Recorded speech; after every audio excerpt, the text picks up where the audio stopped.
Bismillahirrahmanirrahim. Assalamualaikum warahmatullahi wabarakatuh. Di sini kami kelompok 11 Ahmad Suami dan saya Muhammad Yusufari akan menjabarkan jurnal yang berjudul Adoption of the COSO Methodology for Internal Sharia Audit, atau bisa kita artikan adopsi metodologi COSO untuk internal syariah audit, karangan Said Boherawa dan Fares Jafri. Sebelum kita memasuki ke pembahasannya, kita introduksi terlebih dahulu pada presentasi kali ini. Yang pertama, kita harus mengetahui seberapa efisien dan efektif metodologi COSO dalam mencapai tujuan pengawasan syariah. Kemudian juga apakah metodologi COSO selaras dengan prinsip dan tujuan syariah. Dan yang terakhir, apakah mungkin untuk mengintegrasikan metodologi COSO dalam audit syariah internal. Nah, lanjut kepada tujuan. Jadi Islamic Financial Institution atau bisa kita singkat IFI diharuskan untuk membentuk syariah government framework serta implementasi yang efektif dari fungsi kepatuhan syariah akan mempromosikan kepercayaan integritas IFI dengan mengurangi risiko ketidakpatuhan syariah. Nah, dari situ tadi itu kita bisa menjabarkan untuk memperkuat mekanisme kepatuhan syariah, mereka dapat memastikannya bahwa semua pengaturan IFI yang relevan dan dengan aturan dan prinsip syariah. Serta penelitian ini bertujuan untuk mengkaji kerangka pengendalian internal yang dikembangkan oleh Committee of Sponsoring Organization Komisi Tradeway dan mengeksplorasi sejauh mana dapat dimasukkan dalam fungsi kepatuhan syariah. Kita masuk ke slide selanjutnya, yaitu literatur reviewnya. Jadi yang pertama itu, laporan COSO memiliki dampak positif yang signifikan pada pengakuan yang lebih baik dari peran proaktif auditor internal. Yang mana ini mengsurvei profesional akuntan di Amerika Serikat, terutama dari perusahaan publik besar perusahaan untuk memeriksa pandangan yang terkait dengan kerangka kerja dan dampaknya pada bidang utama yang terkait dengan kontrol internal. Kemudian yang kedua, kerangka kerja COSO sebagai seperangkat aturan untuk mencapai pengendalian internal yang efektif. Ini dimaksudkan dengan temuan menunjukkan bahwa mengadopsi tepat waktu kerangka kerja COSO terus menunjukkan lebih sedikit contoh yang dilaporkan oleh auditor kelemahan material daripada pengabdosian akhir. Kemudian juga yang ketiga, IFI mengakui pentingnya manfaat dari kerangka kerja COSO dalam membangun kontrol syariah internal, serta yang terakhir, AAOIV memutuskan memasukkan kerangka kerja dalam standar tata kelola syariah nomor 9 tentang fungsi kepatuhan syariah. Nah, kita lanjut pada slide selanjutnya. Jadi, studi yang dilakukan pada kerangka COSO dapat dibagi menjadi dua kategori. Kategori pertama menekankan pentingnya COSO secara umum dalam audit syariah dan posisinya dalam usaha pengendalian syariah internal. Ini menyoroti pentingnya penerapan kerangka kerja COSO di internal syariah dan mengutip studi dari Syafi'i dan Soleh sebagai salah satu yang pertama membahas sistem pengendalian internal syariah dan mengadopsi kerangka kerja COSO dalam mendefinisikan internal kontrol syariah. Kemudian dalam kategori yang kedua, kerangka kerja COSO baik dengan mengevaluasi penerapan dalam produk tertentu atau melakukan studi empiris dengan mewawancari pemangku kepentingan untuk menilai pentingnya dan sejauh mana implementasi di audit syariah. Ini berguna untuk keuangan Islam dan melewatkan beberapa elemen penting terkait dengan pengendalian syariah internal, terutama aspek kepatuhan syariah dan bertanggung jawab atas kepatuhan syariah serta Dewan Pengawas Syariah atau SSB sebagai garis pertahanan dalam pengaturan ekonomi syariah.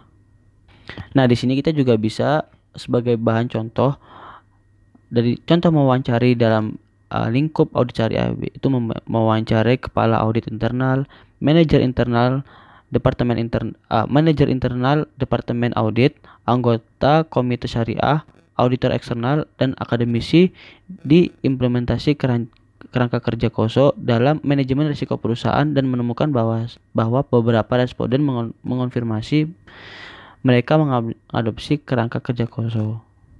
Kita lanjut pada slide selanjutnya, yaitu terkait peran dan prinsip.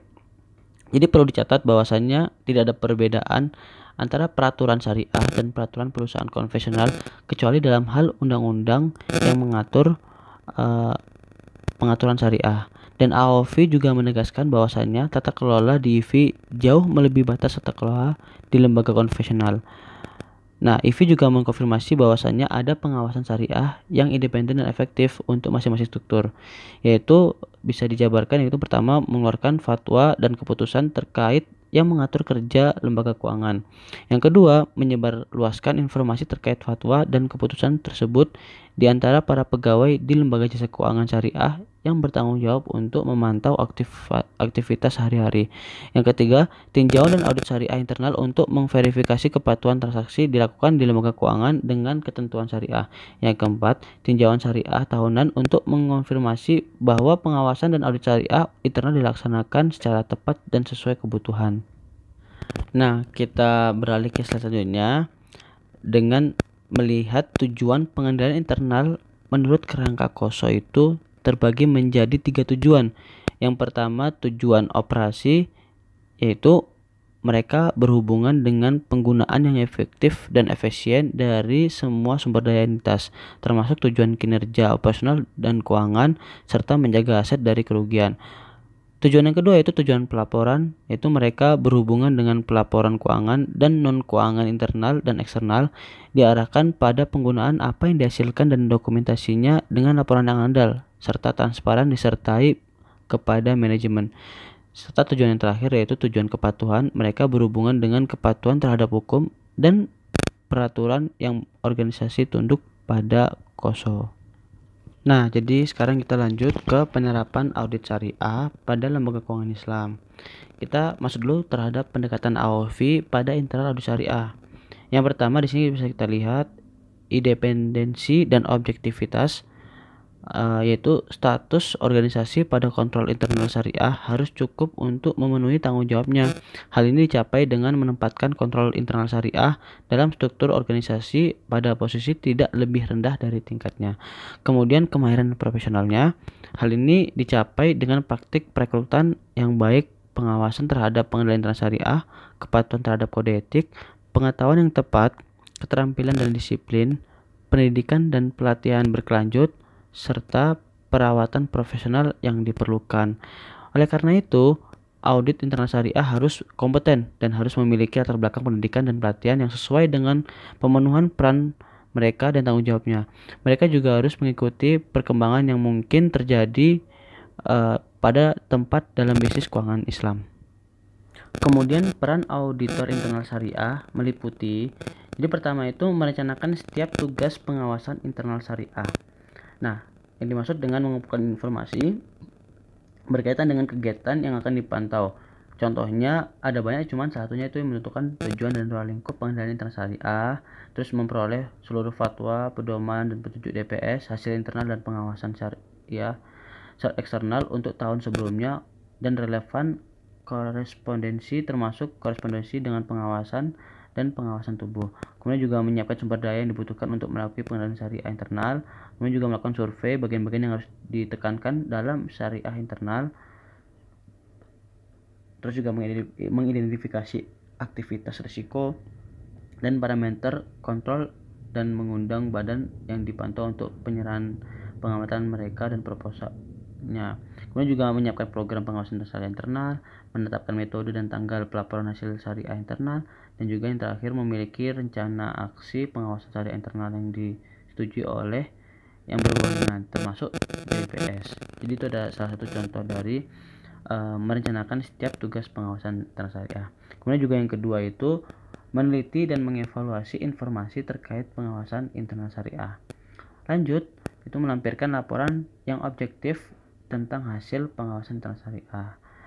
Dan dalam hal ini telah diputuskan berdasarkan hasil akhirnya itu, yang keempat itu pengawasan syariah tindak lanjut harus dilakukan. Kenapa? Karena untuk memastikan telah dilaksanakannya. Hal ini diperlukan untuk mencegah terulangnya kasus ketidakpatuhan terhadap instruksi. Nah, kita masuk ke slide selanjutnya yaitu pendekatan BNM atau Bank Negara Malaysia pada internal audit syariah. Karena ini jurnalnya dibuat di Malaysia, jadi untuk objek atau contoh-contohnya dari Malaysia juga yaitu Bank Negara Malaysia. Nah, yang pertama itu ada fungsi yang memberikan penilaian independen terhadap kualitas dan efektivitas laporan keuangan Islam atau pengendalian internal sistem manajemen risiko, proses tata kelola serta kepatuhan secara keseluruhan operasi, bisnis urusan, dan aktivitas IV dengan syariah. Nah, definisi ini menegaskan bahwa audit syariah internal beroperasi dalam lingkup yang komprehensif pendekatan dan masuk dalam kerangka pengawasan syariah yang bertujuan untuk memenuhi kepatuhan syariah dan bekerja secara terintegrasi dengan manajemen risiko syariah. Kemudian juga pendekatan yang komprehensif dan integritas untuk manajemen risiko di seluruh perusahaan yang mana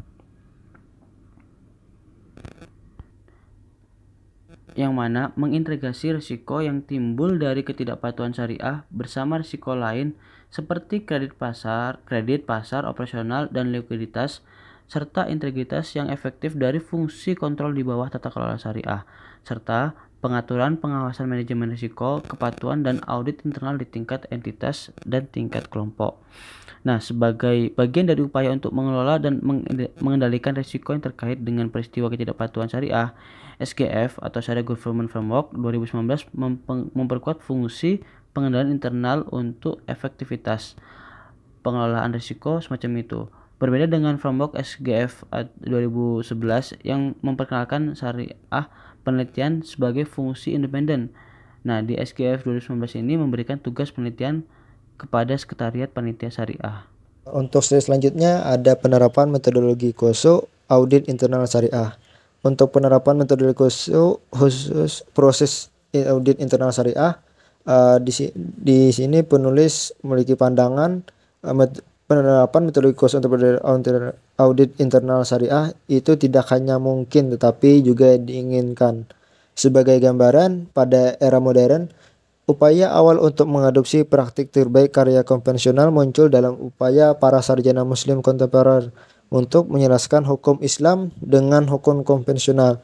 Upaya tersebut dilakukan oleh Al-Sanhuri dan Al-Zak dan yang lainnya dianggap sebagai contoh yang paling maju. Namun sejauh menyangkut pengendalian internal, AAUIV atau Accounting and Auditing Organization for Islamic Financial Institution, ia telah menanggapi pendekatan yang ada untuk tata kelola dan pengendalian internal dalam praktik keuangan internasional. Seruan baru-baru untuk mengadopsi metode KOSO dalam pengendalian internal syariah itu sebagai dukungan yang jelas dari langkah tersebut. Itu merupakan pendapat dari IV tahun 2019. Hal ini berkaitan dengan maqasid syariah yang bertujuan untuk mewujudkan kepentingan kemanusiaan dan menolak bahaya darinya.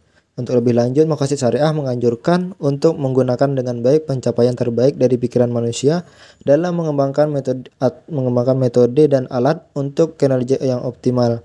Untuk penyejaran maqasid ini berdasarkan pada Al-Quran yang menganjurkan apa yang terbaik dan melarang apa yang buruk terlepas dari sumbernya.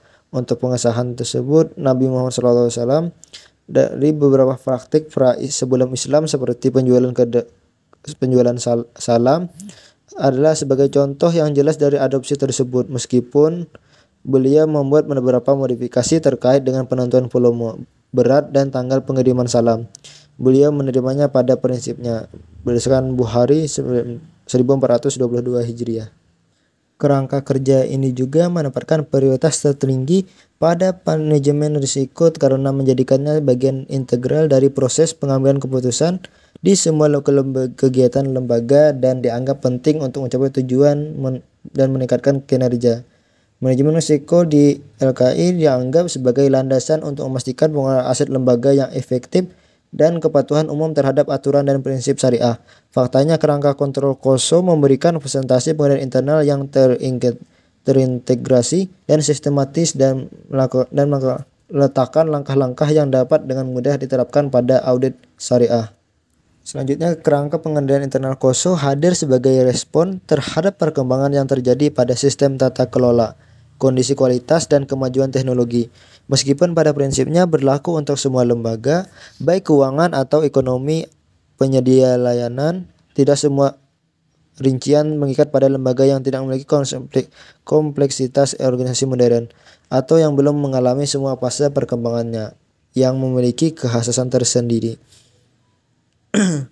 Terus selain adanya pertimbangan maqasid, kerangka KOSO mewujudkan pendekatan komprehensif yang mencakup semua aspek pengendalian internal dan mengintegrasikan kegiatan lembaga dalam melaksanakan tugas audit dan manajemen risiko terhadap aspek-aspek yang sangat penting bagi keberhasilan manajemen internal. Selanjutnya ada kesimpulan. Di sini kami membaginya menjadi 3. Yang pertama, secara umum penelitian ini ditemukan bahwa lembaga keuangan Islam diharuskan memiliki SGF yang solid untuk memperkuat mekanisme kepatuhan syariah mereka dan memastikan bahwa semua peraturan lembaga keuangan Islam yang relevan mematuhi aturan dan prinsip syariah. Implementasi yang efektif dari fungsi kepatuhan syariah akan lebih meningkatkan kepercayaan pemangku kepentingan serta integritas lembaga keuangan Islam dengan mengurangi risiko ketidakpatuhan syariah dan mengurangi risiko yang mungkin dihadapi organisasi. Yang kedua ada dasar keuangan Islam yang menganggap manajemen risiko sebagai landasan untuk memastikan kepatuhan syariah end-to-end. Akibatnya menggabungkan struktur manajemen risiko KOSO yang komprehensif dalam fungsi kepatuhan syariah dan meningkatkan manajemen risiko dan kepatuhan IV. Yang ketiga atau terakhir itu kerangka pengendalian KOSO memberikan presentasi pengendalian internal yang terintegrasi dan sistematis untuk meletakkan langkah-langkah yang dapat dengan mudah diterapkan pada audit syariah IV. Ini saja yang dapat kelompok kami sampaikan. Salah hilap mohon maaf. Wassalamualaikum warahmatullahi wabarakatuh.